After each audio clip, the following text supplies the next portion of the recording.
What inspired your last piece of writing? And in a broader sense, where do you find your inspiration for pieces? You go first. My last piece of writing, my daughter inspired it. So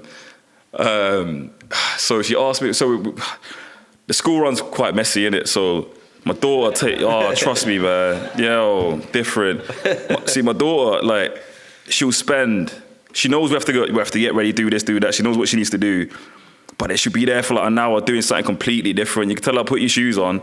She'll be talking about, Dad, you know what? After school, we can do da-da-da. I'm like, put your shoes on. Dad, you know, I forgot to brush my teeth. I'm like, oh, Lord. So by the time we get to the car, you're like, rah, seatbelt on, let's go, driving. So one day we're driving, and then she just came up with this thing.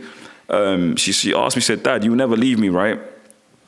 And it just hit hard, like, you know, like, it's like, whoa, okay, it's too early for this type of conversations. You know what I mean? But it took me to a whole different realm of thinking. And I was like, and my daughter's 5, and I was like, oh, what do you mean, babe? Like, she said, oh, you never leave me, right, Dad? You always be by my side.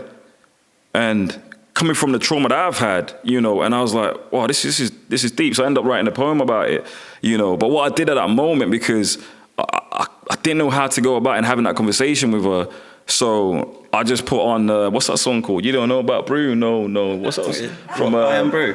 What's it? Encanto. That's it.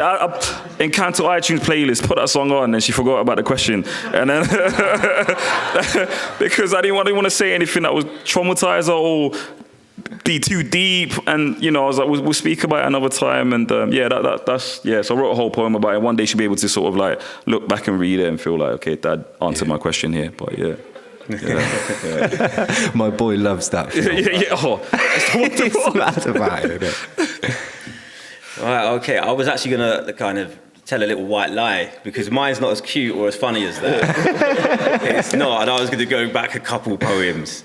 But I have to be honest with you, the last poem I wrote was called Where the Angels Walk. I started a charity called Knife Crime Victim Support, and I work with mums in particular that have lost sons, but you know, brothers and sisters that may have lost siblings, cousins, and so on and so forth. And again, being in a position whereby I work with young people and adults and help them articulate their thoughts, their feelings, their worries, and their concerns, I felt that I was asked actually to write a poem for a vigil, a candlelit vigil. That reflected, as much as we could, the feelings of the people that were on the march or at the vigil. We were in a cathedral, and it was actually called The Angels Walk, and it was commissioned by a lady called Julie Taylor. I say commissioned, but obviously we did it from a charity perspective. Julie Taylor sadly lost her grandson, Liam. She's been absolutely, a key figure in placing bleed kits to prevent kind of catastrophic bleeding and things like that.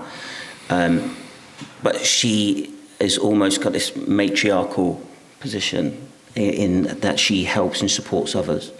And so I wanted to put myself in their shoes almost, to be able to speak their voice as best as I can, as sensitively as I can, and because we're never going to be able to experience or know the loss that each individual is going through.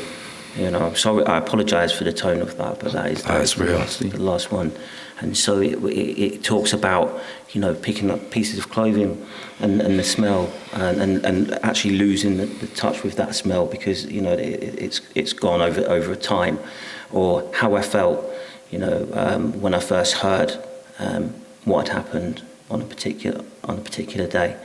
Where that mother was. And I've got to say it is actually mothers rather than dads who want to continue their son's legacy somehow, you know, starting foundations and things like that.